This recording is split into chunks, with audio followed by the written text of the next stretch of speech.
para comenzar en grande hoy día nuestra tercera jornada de seminario, escucharemos la charla LIG con perspectiva de género de Carola Ojeda.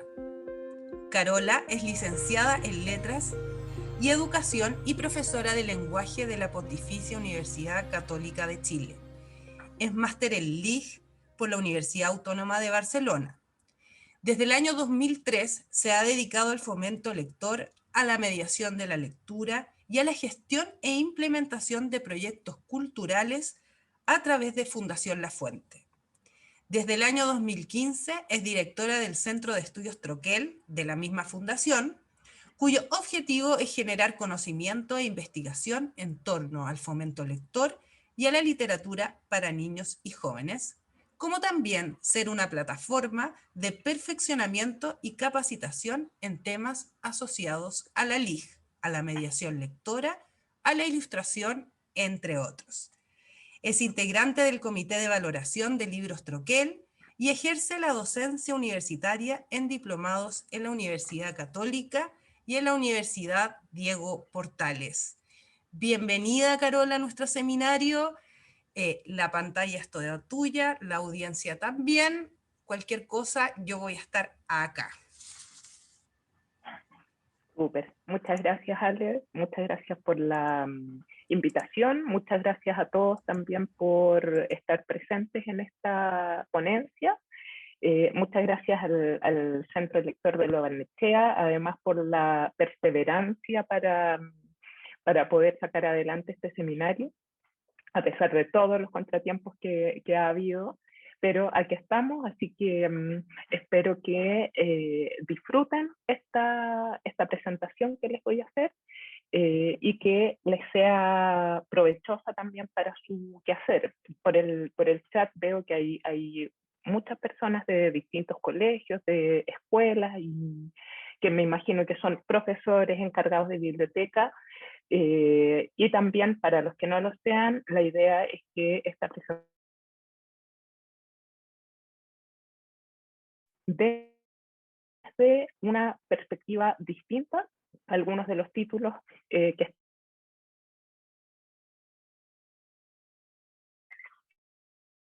así que voy a compartir mi pantalla en este momento para que puedan ver la presentación. Bien. En primer lugar, ahí se me adelantó, por supuesto, aquí.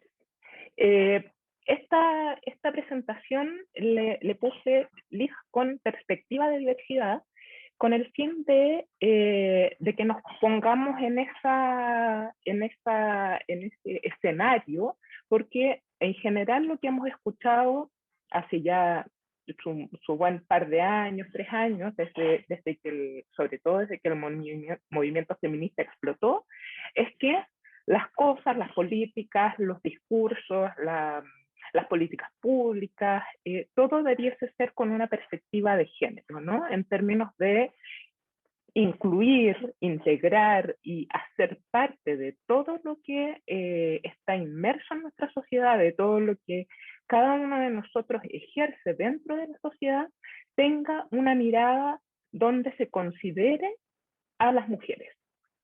En este caso, quise llamar esta ponencia, como les digo, con perspectiva de diversidad, con el fin de que todos consideremos también a la diversidad.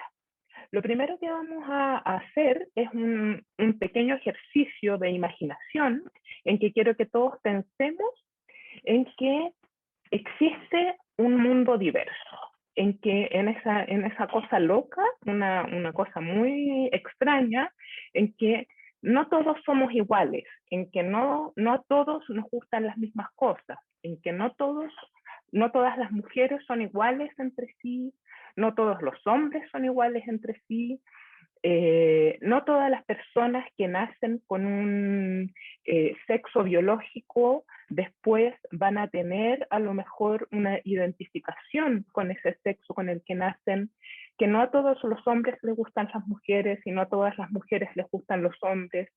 Quiero que pensemos en esa situación por mucho que todos creamos que somos iguales, ¿no? Que todos somos así, que no hay una distinción clara entre uno y otro. Yo les quiero presentar este ejercicio de que imaginemos que no todos somos iguales, que existe realmente una diferenciación entre unos y otros. Que el mundo no es así como lo vemos en estas imágenes, en que solamente vemos un color, pero vemos que todos se mueven de la misma forma. Eso es lo que quiero que pensemos, que imaginemos que no existe esta igualdad, que imaginemos un mundo diverso, un mundo, como les digo, en el que a mí me gusta mucho el invierno y a otra persona le gusta mucho el verano, pero extrañamente también yo disfruto con los días de calor. Tampoco es que todo sea blanco o todo sea negro, también hay grises. Entonces, imaginemos ese mundo, imaginemos esas diferencias que existen en cada uno de los elementos, en cada una de las acciones que nosotros realizamos, con cada una de las personas con las que compartimos.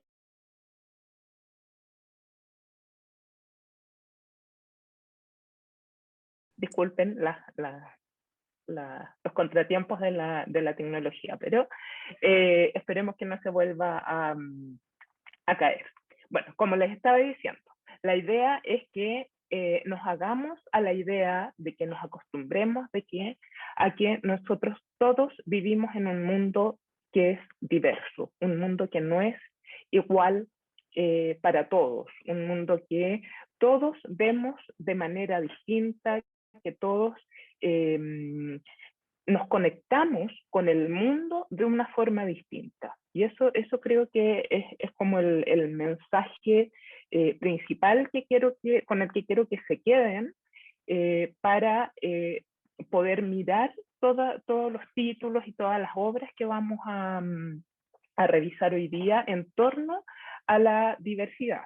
Yo me voy a centrar, como estamos en un seminario para hablar de la diversidad de género, me voy a centrar en la diversidad sexual, pero por supuesto que la diversidad abarca muchos ámbitos de la vida, ¿no? Entonces es importante que también tengamos eso en cuenta, sobre todo al ejercer nuestra labor como mediadores de lectura. Y en ese sentido, quiero que revisemos, ahí está una imagen de cómo la diversidad está en todas partes y que hombres y mujeres y personas que no se identifican con el sexo femenino o con el masculino, somos todos diferentes. Vamos a trabajar en base a estos conceptos clave hoy día. Vamos a ver 5 distintos conceptos, pero como pueden ver puse el concepto de ideología un poco más grande, porque este es un concepto que actúa como un paraguas del resto. Es el que va a ir predominando cada uno de todos los otros conceptos clave que vamos a trabajar. Entonces, siempre vamos a tener la ideología presente en cada una de las definiciones que vamos a mirar dentro de todos los demás. La ideología, que no sé si todos han estado aquí en las exposiciones anteriores que ha habido, pero la Cami Valenzuela habló un poco del concepto de ideología. Ayer Paola también hizo mención a ciertos elementos que tienen que ver con cómo lo ideológico se cuela dentro de la literatura, y yo me quiero centrar en cómo esta ideología es completamente inherente a cualquier obra de arte. Me voy a centrar en la obra de arte porque si empezamos a pensar en todo lo que está en el mundo, no terminaríamos nunca. Entonces vamos a centrarnos en las obras de arte y específicamente en la literatura, y más específicamente aún en la literatura para niños y jóvenes, que además es la más susceptible de ser utilizada como un vehículo ideológico. Les digo que la ideología está presente en cualquier tipo de obra porque todas las obras, hasta el momento, son hechas por personas, ¿no? Son hechas por seres humanos, y estos seres humanos tienen una concepción de mundo, una ideología propia, valores propios, una moral propia, una ética propia, que indefectiblemente se va a traspasar a esa obra que ellos están creando, ya sea una pintura, ya sea una escultura, un libro, una novela, un poema, una obra de teatro. Siempre, siempre, siempre va a haber una ideología subyacente a la temática que esté trabajando ese autor, porque como les digo, las obras son creadas por seres humanos y cada uno de nosotros, en lo más profundo de su ser, por crianza, por creencia, por cómo vamos construyendo nuestra forma de ver el mundo, estamos eh, inherentemente asociados a una ideología. Ahora, ¿qué tiene esto de bueno o qué tiene de malo? Tiene de malo que a través de estas ideologías o a través de la forma en que se expresan las artes, las distintas artes, nosotros podemos utilizar esa obra, como les digo, como un vehículo ideológico, como una forma de expresar mi ideología, mi propia visión de mundo, mi propia forma de entender a los seres humanos, las relaciones entre ellos, mi concepto acerca de la vida, mi concepto acerca del amor, acerca de los animales, acerca de la comida.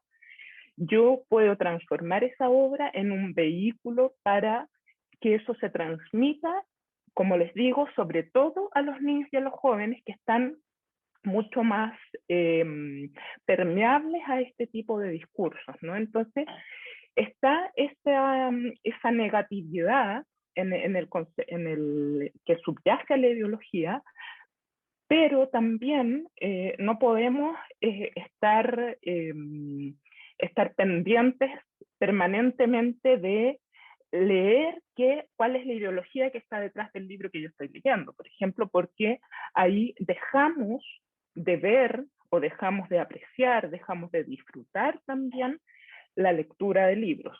Pero ahí está también la labor de nosotros como mediadores, de ser capaces de mostrar un amplio abanico de lecturas, de autores, de formas de narrar que van a hacer que el niño y la niña y el joven tengan distintas, distintas experiencias en torno a cómo distintas personas ven este mundo, cómo distintas personas se expresan acerca del amor, se expresan acerca del medio ambiente, se expresan acerca de la afiliación o de la relación entre mamá o con los abuelos, etc. Entonces es importante ahí que nosotros, aquí la labor del mediador es súper importante y la puse al final precisamente para detenerme más en ese punto, porque nosotros tenemos una gran responsabilidad en ese sentido de diversificar, ¿no? De efectivamente mostrar esta diversidad que existe en las maneras en que entendemos y vemos el mundo. Vamos a ir avanzando entonces. Esta ideología tiene diversas formas de expresión y va a haber ideologías más explícitas e ideologías más implícitas en las obras que que tenemos en la biblioteca o que están disponibles para que nosotros las compremos. Y hay, como les digo, una presencia permanente de la ideología en cada una de las obras que nosotros vemos. Ahora, el punto es que nosotros solamente nos hacemos conscientes de esta ideología cuando esta no está de acuerdo con nuestras propias creencias. Es ahí cuando se nos prenden todas las alarmas para decir, hey, este libro me está queriendo decir algo en lo que yo no, algo que yo no creo, algo que yo no comparto, algo que yo no quiero que mi hijo, mi sobrino, mi niño mediado entienda así. Cuando la ideología es acorde con lo que yo creo, con mi propia visión de mundo, no me va a llamar la atención, no la voy a pasar por alto, la voy a normalizar dentro de lo que yo estoy leyendo. Entonces, es importante que, como les digo, no, si bien no tenemos que estar todo el rato permanentemente en cada libro que leemos, cada poema, cada pintura que vemos, estar viendo qué me habrá querido decir este autor, me estará queriendo inculcar algún pensamiento específico. No es la idea, porque ahí perdemos todo el amor que podríamos tener por la apreciación artística, pero sí, sobre todo en libros que presentan estas ideologías un poco más explícitas, empezar a estar más atentos. Las ideologías implícitas pueden ser a veces un poco más peligrosas, de hecho, porque las explícitas, claro, vemos ahí, me está queriendo decir esto porque en el título ya está partiendo por mostrarme una familia homoparental, por ejemplo, y yo no estoy de acuerdo con que haya familias homoparentales, entonces no la voy a ver.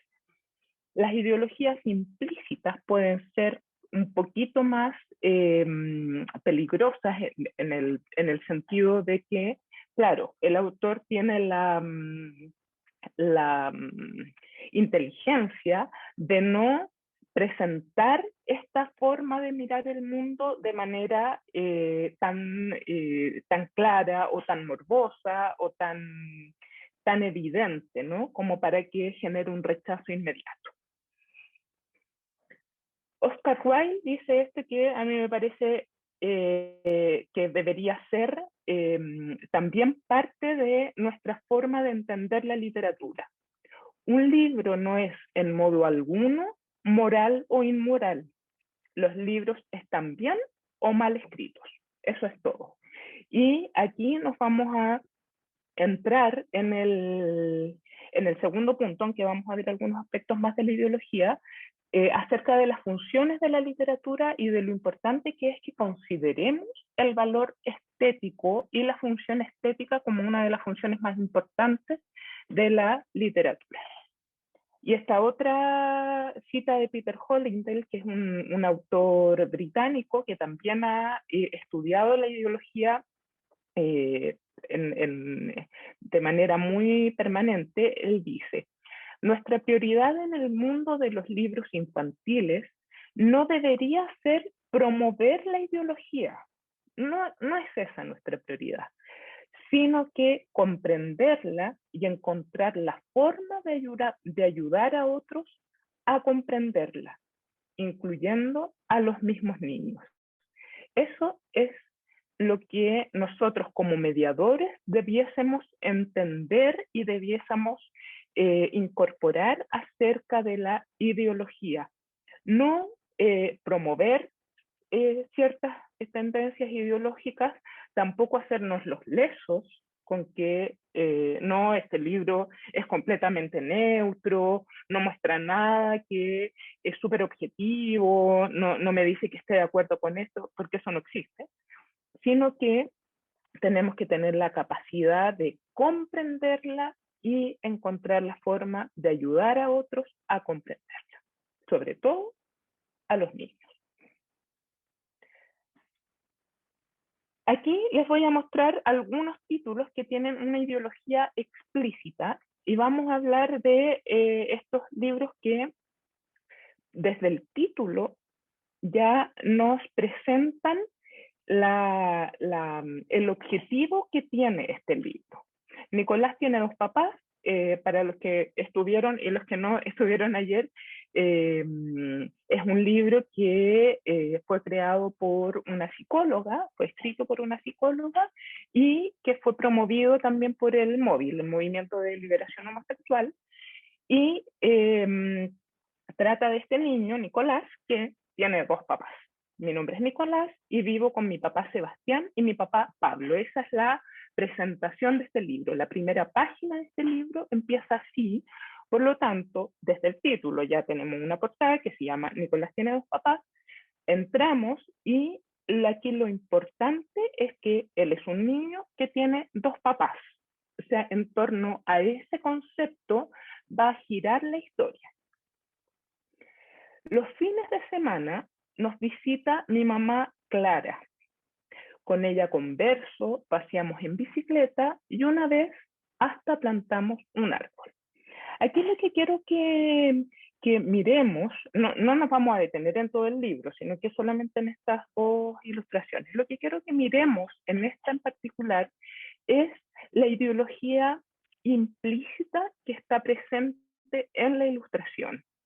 Aquí, como podemos ver, está en primer plano la mamá de Nicolás con él en la bicicleta, ¿no? Están ellos dos juntos. Luego está el papá biológico de Nicolás, el que más adelante en el libro entendemos que es el papá biológico.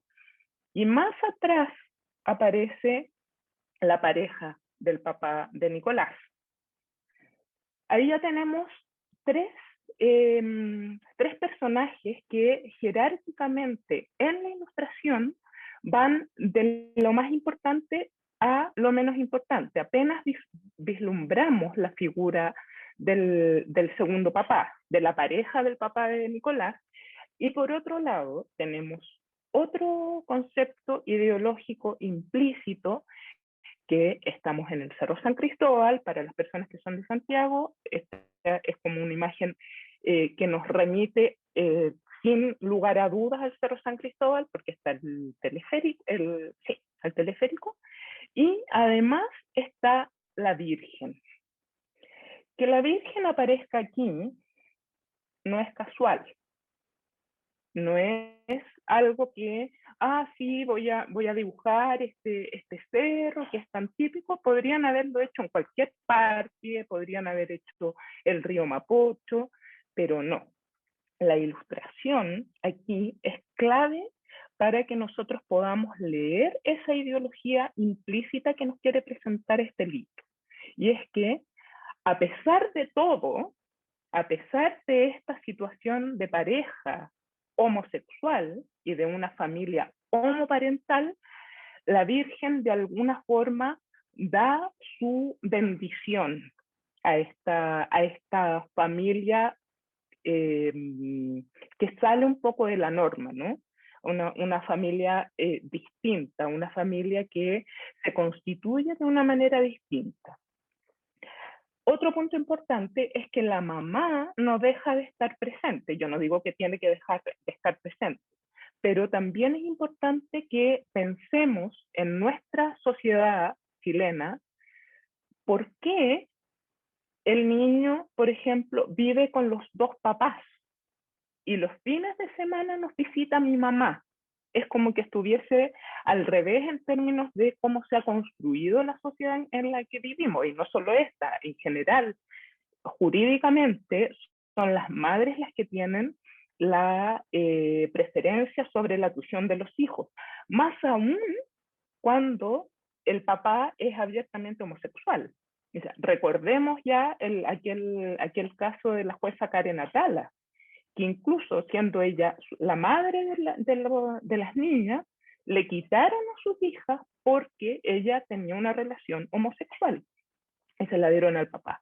Entonces, ojo con todas esas señales que nos da esta sola imagen, tanto en el texto como en la ilustración. Tenemos que estar muy atentos como mediadores cuando estamos frente a un libro que en primera instancia pretende ser inclusivo, pretende mostrar una realidad a los niños. Este es un libro que fue repartido en todos los jardines Junji, no estoy segura si los integra, pero al menos en todos los jardines infantiles Junji del país. Por lo tanto, es importante que como mediadores seamos capaces de visualizar esto. Yo no les digo tampoco que al momento de que un niño esté leyendo este libro, nosotros le demos toda esta explicación, Pero como dice Peter Hollingdale, nosotros debemos ser capaces de comprender esta ideología y de ayudar a los otros a que la comprendan también, ¿no? No podemos hacernos, como les digo, los lesos con respecto a estas situaciones. En estos otros casos de libros que hablan de otras familias homoparentales, en este caso de mamás mujeres. Tenemos dos títulos donde ambos títulos tienen también el foco en que la familia es de dos mamás. Paula tiene dos mamás, Heather tiene dos mamás. Entonces, siempre cuando nos encontramos con este tipo de libros, vamos a tener claro que la historia gira en torno a esta situación específica. Lo que yo quiero transmitirles ahora es que la literatura debiese normalizar, ya debiese normalizar esta situación. No deberíamos encontrarnos, y espero que ya no nos volvamos a, estos libros son antiguos, son o sea, antiguos entre comillas, son de finales de los 90, principios de los 2000, donde, claro, es posible que uno dijera, ya, démosle espacio a estos libros porque realmente no hay ningún otro material que muestre cuál es la realidad de otros tipos de familias. Pero aquí tenemos ideologías explícitas, ¿no? Donde nos muestran que las niñas, las hijas, Heather y Paula, no les pasa nada por tener a dos mamás, ¿no? A Nicolás tampoco le pasaba nada por tener a dos papás. Pero tenemos que tener claro que aquí el foco y el objetivo de estos libros, la utilidad, es para tratar acerca de la homosexualidad, ¿ya? Y en eso nos vamos a detener cuando vayamos a las funciones. En el caso de Rey y Rey, que es un libro también bastante famoso, acerca de, que es como una especie de alegoría de los cuentos de hadas, ¿no? Donde el príncipe tiene que encontrar a una princesa o viceversa para casarse.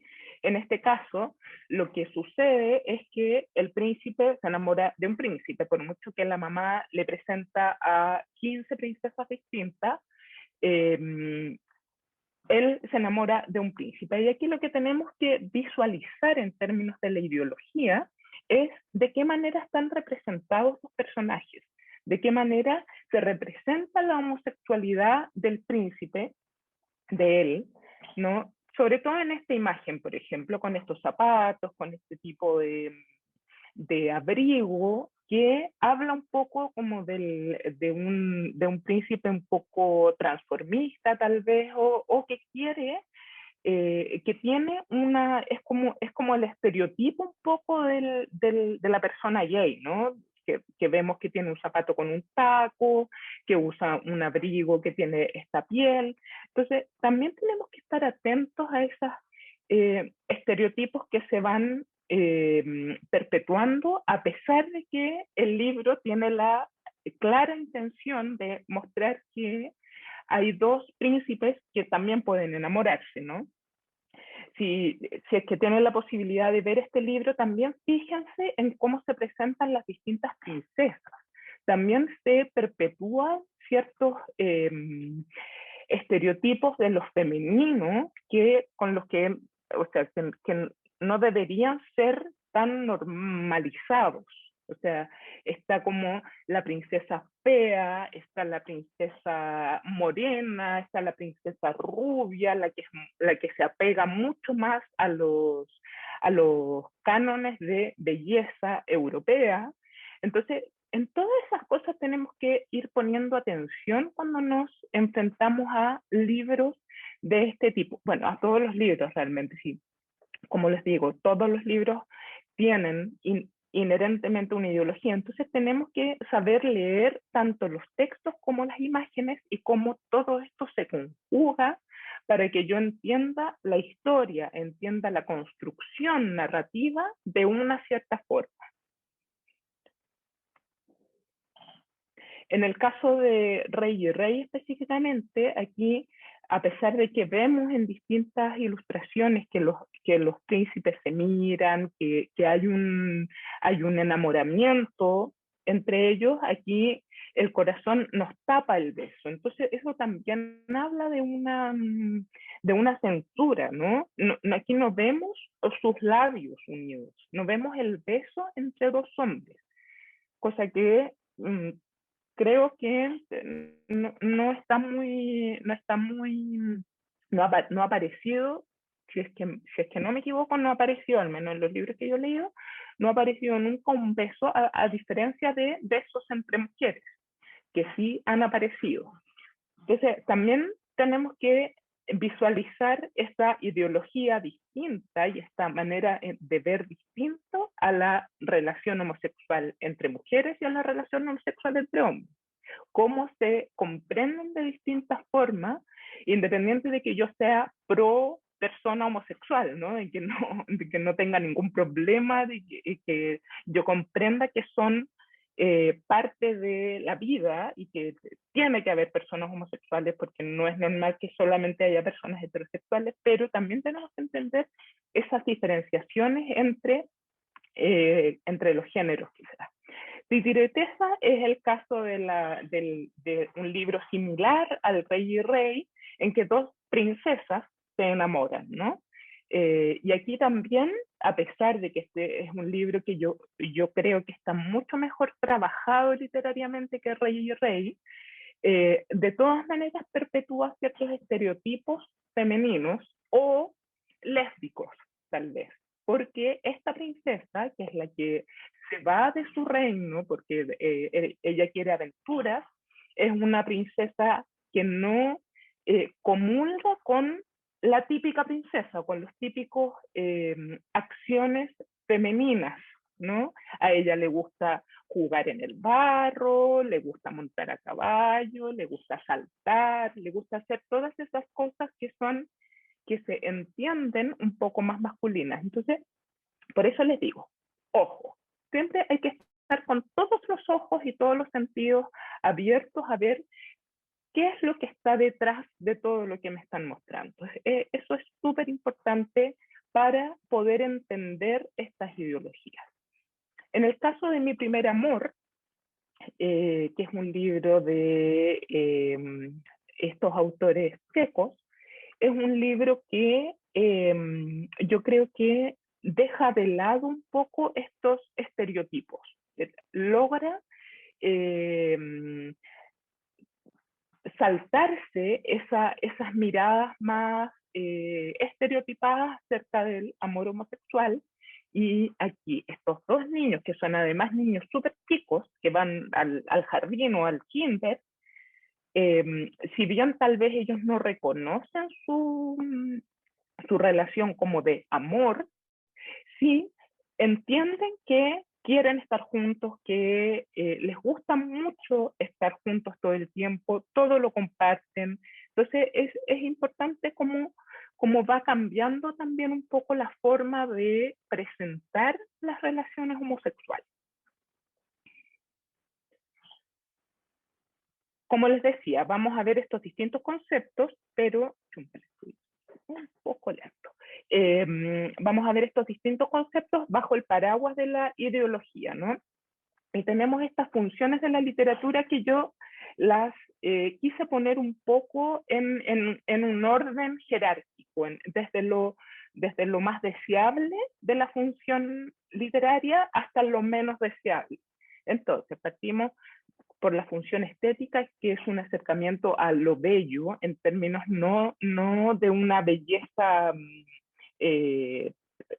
social o como entendemos que algo es puramente lindo, sino que a la belleza más a la que hace mención Gabriela Mistral, por ejemplo, esa belleza que aunque sea dolorosa, que aunque sea fea, nos traslada a un estado en que podemos decir esto es un libro bello, por muy triste, por muy oscuro, por muy terrible que sea, yo puedo decir este es un libro bello. La función literaria como la construcción de un corpus literario.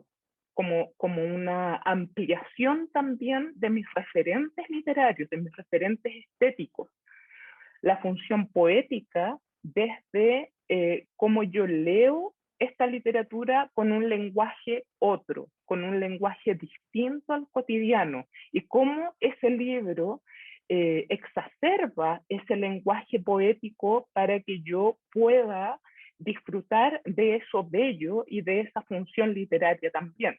Estas tres yo diría que son las funciones que no debiesen faltar en ningún libro que nosotros llamamos buen libro, y en un libro que nosotros deberíamos mostrar a los niños y a los jóvenes, que deberíamos ser capaces de mediar y de leerlo teniendo en cuenta que cuenta con estas tres funciones que yo creo que son las fundamentales en un buen libro, como les digo. Después tenemos 4 funciones que pueden o no estar: la función lúdica, la función social, la función didáctica y la función pedagógica. La función lúdica creo que debiese estar sobre todo cuando estamos en los primeros acercamientos de los niños a los libros. La función social se presenta en general en esos libros que nos quieren mostrar cómo funciona el mundo, que no se centra en contarnos una historia de una forma que se acerque a esto estético, a esto literario, a esto poético, sino que me quiere mostrar, mira, el mundo funciona de esta forma. La función didáctica y la pedagógica, que se distinguen un poco en términos de qué es lo que propende cada una. La función didáctica tiene más que ver con esos libros que me enseñan las palabras, me enseñan los números, libros para los niños tal vez un poco más pequeños, o que marcan las ciertas consonantes para que el niño trabaje la Z, la C, la B larga, etc. Y la función pedagógica, que yo diría que es la menos deseable en el libro, es la que es el libro para trabajar el tema de, ¿no? Esto es como los que tienen estas ideologías más explícitas, ideologías que van plasmadas y que cumplen un objetivo formativo para los niños. Ahí tendríamos que tener un poco más de ojo, porque en general esos libros van a carecer de la función estética, de la función literaria, de la función poética e incluso de la función lúdica. En el caso aquí les puse algunos ejemplos, vamos a ir un poquito más rápido para alcanzar.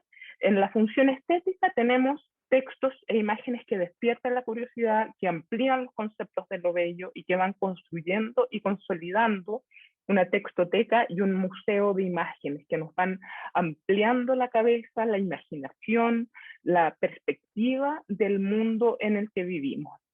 Esta es una imagen del libro En el Faro de Luisa Rivera.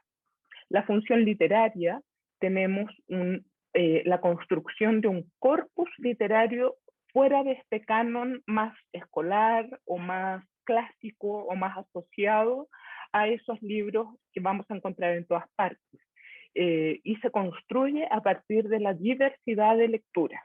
Aquí lo más importante es que podamos tener acceso a la mayor cantidad de libros posibles para ver distintas formas de ilustrar, distintas formas de contar, distintas formas de presentar las realidades y las no realidades, distintas formas de cómo me enfrento a las ficciones, ¿no? Y no solamente en términos de que esta es una ilustración súper distinta a esta, por ejemplo, la de Adrián con la de Víctor, sino que también, por ejemplo, en el caso de La mujer de la guarda, de Sara Bertrán y Alejandra Costa, cómo hay una forma narrativa diferente también, que también me va a hacer a mí como lector y como mediador entender que yo puedo contar las historias de otra manera. La función poética, donde hay un lenguaje otro, un lenguaje no solo verbal, sino que un lenguaje visual también distinto, una construcción visual otra que me muestra otras perspectivas. Aquí tenemos el último libro que editó Ecaresur, o casi último, porque han estado sacando mucho, pero este se llama 9 kilómetros, se lo recomiendo muchísimo en caso de que no lo conozcan aún.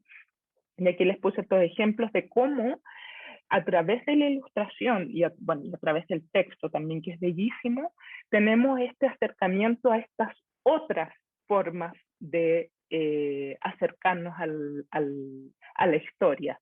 La construcción narrativa nos muestra otra manera, ¿no? Y eso es lo lindo de esos libros, que cumplen como con esas tres funciones. La función lúdica, que tiene que ver más con juegos propiamente tal de palabras, juegos visuales, juegos narrativos, no solamente que sea un libro juego, ¿no? Como los de Hervé Tullet, por ejemplo, que aprieta este botón o sacude el libro, sino que como la construcción narrativa se realiza a través de poner al lector en una situación lúdica. Tener un nene es útil, que al revés es tener un patito es útil, o los juegos de palabras y la construcción poética que se genera en un lunes por la mañana, por ejemplo. La función social, que nos da el acceso al imaginario y a la cultura colectiva, a cómo la sociedad se ve a sí misma, ¿no? Aquí también tenemos que tener harto ojo, porque aquí se cuelan distintas formas de entender el mundo, distintas ideologías, distintas maneras de comprender cómo el autor, ilustrador, narrador nos está mostrando el mundo a través de la historia. Aquí en el zoológico, por ejemplo, de Anthony Brown, esta es una imagen súper potente de cómo este autor entiende los zoológicos, ¿no? Cómo llegamos a este punto como casi climático del libro, en que esto es lo que sucede dentro de los zoológicos. Voy a ir un pelito más rápido porque estoy súper en la hora. La función didáctica, como les decía, que es la que nos enseña las palabras, los números, comportamientos, como cepillarse los dientes, y la función pedagógica, que nos muestra cómo debiese ser la sociedad. Yo no estoy hablando de que estos libros sean buenos o malos, no estoy haciendo juicios de valor en torno a estos libros, solamente estoy presentando estas funciones para que nosotros estemos atentos a cómo se presentan estas funciones, cuáles son las predominantes, de qué manera me está mostrando la sociedad este libro. En este caso, por ejemplo, que este es un libro de una colección de Media Vaca, que se llama Las mujeres y los hombres, que yo lo tengo por acá. Aquí nos cuentan cómo era la construcción entre los roles de masculinos y femeninos. Los mayores convencen a los niños de que lo bueno es ser valiente, ser fuerte, ser buen estudiante y ser el mejor, mientras que las niñas tienen que aprender a ser las mujeres de los hombres importantes. Entonces, es importante que tengamos en claro cómo estas funciones se van entrelazando. No es que un libro además tenga solo una función, pueden estar todas metidas ahí. Cómo los roles sociales de género también se cruzan en los libros. Cómo, sin quererlo muchas veces, de una manera muy implícita o muy normalizada o muy natural, los libros deslizan sin darse cuenta muchas veces cómo mantienen en permanencia los roles sociales de género. Y hay un cruce entre la función social y pedagógica de la literatura, formas de expresión específicas que están, cómo se muestran, cómo se rebaten, cómo se sostienen y perpetúan los roles de género. Hay ideologías implícitas en torno a esta perpetuación de los roles de género, y también cómo se presenta la identidad de género en estos libros. Por ejemplo, aquí en el libro En el desván de Kitamura, que es un libro fantástico, pero se perpetúa el rol, el estereotipo de una mamá dueña de casa que está aquí con los guantes, está limpiando. O sea, es una imagen súper normal, para que no en un principio tal vez no nos llama la atención, porque nos centramos en el niño y en carro bomba que tiene ahí y que hace mención al carro bomba del inicio. Y nos saltamos esta mirada acerca de la mamá y de lo que está haciendo y de cómo se perpetúa ese rol. El libro de los cerdos, como la muestra Anthony Brown, nunca en estas imágenes en que la mamá está haciendo las cosas, nunca vemos su rostro, es como un ente que está limpiando y que está haciendo las cosas de la casa porque sus hijos y su marido ya se fueron a trabajar y ella también se tiene que ir a trabajar. Y aquí, como también de alguna manera se exacerba este cambio de roles, ¿no? Se hace de una manera casi así como que te lo tiran en la cara, que ahora ellos cocinan y ella arregla el auto. Entonces, también esa exacerbación es como me estás como, o sea, demasiada exageración aquí, ¿no? Como que no fuera real. Entonces, también hay que tener ojo con esa perpetuación o ese cambio tan rotundo de los estereotipos. En El tigre que vino a tomar el té, está permanentemente también la figura de la mamá haciendo todas las cosas de la casa y el papá que llega en algún momento y ni siquiera se da cuenta del tigre. Entonces, todos estos elementos estereotipan un poco la manera de cómo estamos viendo los roles femeninos y masculinos. En el caso de Tengo una tía que no es monjita, es un libro mexicano buenísimo. Lamentablemente no está disponible acá hasta donde yo sé. Y lo divertido es que la sobrina de la mujer que es lesbiana dice, como no tiene hijos ni quiere casarse, pensé que mi tía era monjita, pero no. Ahí tenemos esa mirada clásica de que, claro, si ella no está casada, si no tiene hijos, obvio que es monja, ¿qué más va a hacer? ¿No? Entonces, así, este es un libro que claramente da vuelta a esta situación, lo va mostrando de otra forma, pero ahí es donde tenemos tan incorporados esos pensamientos que no nos damos cuenta que están presentes ahí. Oliver Baton es una nena, es otra forma de entender que aquí no estamos hablando solamente tenemos que tener súper claro que no está, cuando un niño tiene características distintas a las habituales de los niños, no es que Oliver Baton sea transexual o transgénero o sea gay. Tenemos que sacarnos eso de la cabeza también y saber que la diversidad también implica que a los niños, hombres, les guste hacer otras cosas y no solamente jugar al fútbol o a los autitos o, no sé, saltar como locos o como monos, sino que también está la posibilidad de que un niño mantenga su sexualidad, que sea, que no esté disconforme con su sexo biológico, pero que le guste hacer otras cosas. Lo mismo que pasa con Sirena, que es una portada que vamos a ver después. A él le gustaba cortar flores, le gustaba saltar la cuerda, le gustaba bailar. Eso no significa que sea transgénero o que sea gay, o que es un niño que le gusta hacer otras cosas, nada más. Voy a pasar un poquito más rápido esto porque estoy muy atrasada. Lo mismo aquí con Julia, la chica que tenía sombra de chico. Al contrario de Oliver, ella es una niña a la que no le gusta jugar a las muñecas, que no le gusta jugar a la pelota, y tampoco tiene que necesariamente ser una niña transexual o transgénero o lesbiana o que no está conforme con ser mujer, ¿no? Puede ser que sí, pero no es la única lectura, ¿no? Eso es importante que lo vayamos incorporando en nuestras lecturas de los libros. Sirenas, que era el libro que les mencionaba antes, que espero que hayan tenido la posibilidad de conocerlo porque es una belleza.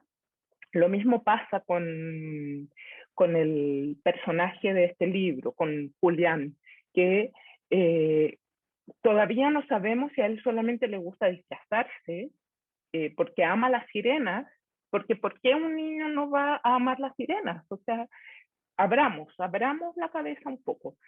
O a lo mejor efectivamente él quiere ser mujer.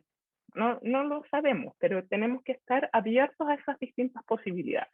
Entonces, es importante pensar en cómo entendemos la diversidad, cómo miramos la diversidad del mundo en el que vivimos, cómo hay manifestaciones estéticas y literarias de la diversidad en términos de la orientación sexual, de la heteronorma, de la homosexualidad, de la transexualidad y de todas las sexualidades posibles. Y cómo hay narrativas literarias y visuales que exacerban, menoscaban o normalizan estas distintas diversidades. También tenemos que visualizar cómo estas estructuras narrativas promueven la normalización de la diversidad y cómo otras promueven la visibilización de esta diversidad. Y ahí nos topamos con las ideologías implícitas y explícitas. Visibilizar es mucho más explícito y normalizar debiese ser más implícito. Y aquí tenemos algunos otros títulos, Mi tío Pachunga, del Chasca Valenzuela, que es un libro muy, muy bueno también en torno a cómo está narrado, la que les mencionaba antes, y esta es, no recuerdo bien el nombre, creo que es Heather Has Two Mummies. Aquí está como la secuela de Sirenas, y aquí empezamos a entender un poco más que Julián, al parecer, es más transgénero que un niño al que le gusta disfrazarse, ¿no? Aquí tenemos otros elementos que nos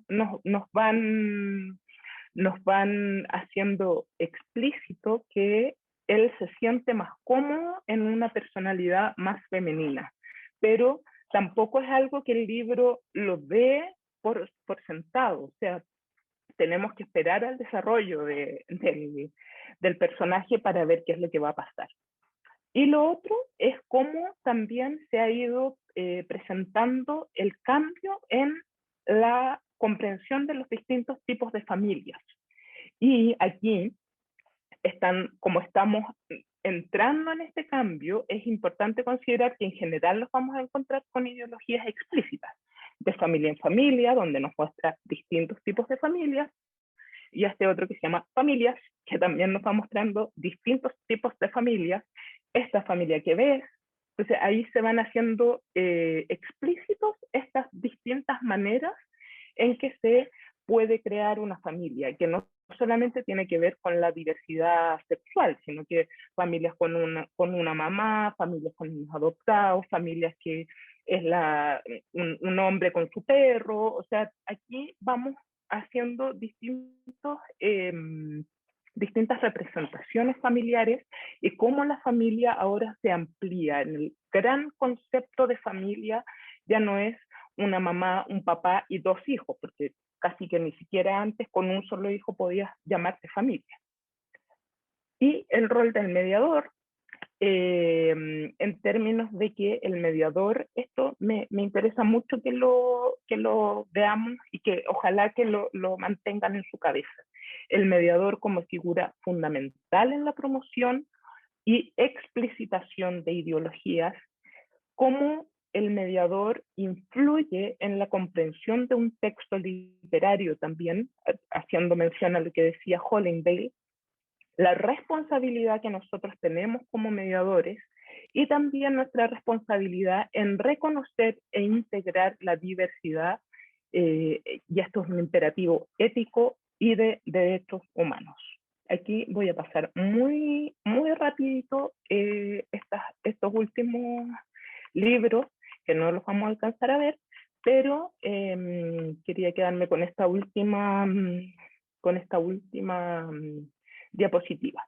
La literatura, la ficción, es un espacio para conocer y reconocer al otro, otra, otre, que podemos ser incluso nosotros mismos. Expandamos esos bordes, salgamos del círculo. Somos los mediadores los llamados a abrazar la diversidad por nosotros mismos y por los nuevos lectores. Les agradezco muchísimo por su atención. Lamento que no haber alcanzado a mostrarles todos los libros, pero después va a quedar la presentación colgada en la página, así que ahí los podrán ver, aunque los pasamos un poquito rápido. Muchas gracias a todos. Muchas gracias, Carola. Tremenda presentación. Perdona. No, no te preocupes. La verdad es que estábamos todos escuchándote así muy concentrados. Tremenda presentación, nos hace pensar también mucho nosotros en nuestra labor diaria, los que trabajamos directamente con niños, tenemos ahí una gran misión con todo lo que nos dijiste. Vamos a seleccionar rápidamente un par de preguntas nomás para poder hacerte en honor al tiempo, porque después a las 6:30 tenemos nuestra siguiente charla. Pero para no dejar, porque hay hartas preguntas, y te voy a hacer la primera de José Patricio Chamorro, que nos está visitando virtualmente desde Copiapó. Y él nos dice, ¿qué criterios podemos usar para elegir lecturas que generen experiencias nuevas, que permitan generar un cuestionamiento de sistemas de creencias o visiones de mundo de los estudiantes? A ver, creo que los criterios creo que deberían ser principalmente lo diverso. O sea, como les decía, creo que estar pensando permanentemente en que no puedo quedarme solo con estos 4 autores que son mis favoritos, o con este tipo de ilustración o con este tipo de lenguaje. Creo que el primer criterio debería ser la diversidad de lectura. Muchas veces nosotros, como mediadores o formadores de mediadores, incluso hablamos de siempre mostrémosle los libros a los niños que a nosotros más nos gustan, que más nos apasionan. Y claro, tal vez para una animación lectora podemos hacer eso, pero nuestra responsabilidad, creo yo, es abrir el mundo literario. Sobre todo en el tiempo en que estamos ahora, con la globalización y todos los libros que nos llegan permanentemente a Chile, felizmente, y también cómo las bibliotecas CRA se han puesto más al día también con las colecciones que están en las bibliotecas, cómo hay bibliotecas públicas que tienen muy buenas colecciones. Creo que el primer criterio es el de la diversidad y es el que nos permita mostrar libros con los que estamos de acuerdo y con los que no estamos de acuerdo. Creo que ahí hay una labor importante de nosotros como mediadores de ser responsables en ese sentido, como lo decía al final, como no solo lo que a mí me gusta es lo válido, no solo lo que yo quiero que tú veas de los libros es lo válido. Estamos hablando de mostrarle libros a distintos seres humanos, entonces creo que esa diversificación de nuestras propias lecturas y de lo que les mostramos a los niños debiese ser el criterio principal. Súper. Y una segunda pregunta muy, muy, muy directa. Nos pregunta Rubén Mercado si existen o sabes tú investigaciones que profundicen al respecto de, por ejemplo, incorporar este tipo de lecturas en el currículum escolar. Bueno, sí, hay muchas investigaciones, sobre todo en torno a los libros sobre todo en torno a la ideología también. Yo creo que ahí está como el quid del asunto, porque al final es eso lo que coarta a ciertos establecimientos educacionales o a los mismos ministerios de educación de incorporar estas lecturas en las bibliotecas o directamente en el currículum. Creo que hay investigaciones, hasta donde yo sé, aquí en Chile no, pero sí hay muchas disponibles en internet que uno puede acceder a. Si ponen ideología en la LIG, les van a aparecer muchos resultados, algunos más potentes y más interesantes que otros, por supuesto. Ahí hay que tener ojo crítico también con quién hace el estudio. Pero me parece que esa introducción de estos libros en el currículum, o sea, debiese partir desde la casa. Los papás debiesen también hacerse responsables de mostrar estas diversas manifestaciones literarias a los niños. Luego, ojalá las bibliotecas y los profesores también creo que tienen una misión súper importante. No todo tiene que quedar en manos ni del papá ni del encargado de biblioteca. Los profesores también son los llamados a abrir la cabeza de los directivos, y de ahí vamos subiendo hasta el ministerio. Pues, y ojalá que haya una línea de una estantería que sea diversidad de todo tipo. Sí, bueno, aquí estamos o sea, nosotros trabajamos día a día también para poder lograr eso y abrir estos espacios de conversaciones, juntarnos todos los mediadores y poder conversar sobre temáticas de género y resolver dudas que muchas veces podemos tener Claro. presentes y no sabemos cómo podemos resolver. Carola, te queremos agradecer enormemente tu presentación. Fue tremenda, yo creo que nos dejó a todos pensando, habían muchas preguntas, muchos comentarios, muchos agradecimientos. Nosotros compartimos los títulos que Carola mencionó, y los que no alcanzó a mencionar también los mandamos por el chat para que puedan buscarlos ahí y tenerlos. Siempre falta tiempo, la verdad, pero tenemos un programa, tenemos que seguir adelante. Así que, Carola, nuevamente agradecerte por aceptar esta invitación a participar del seminario.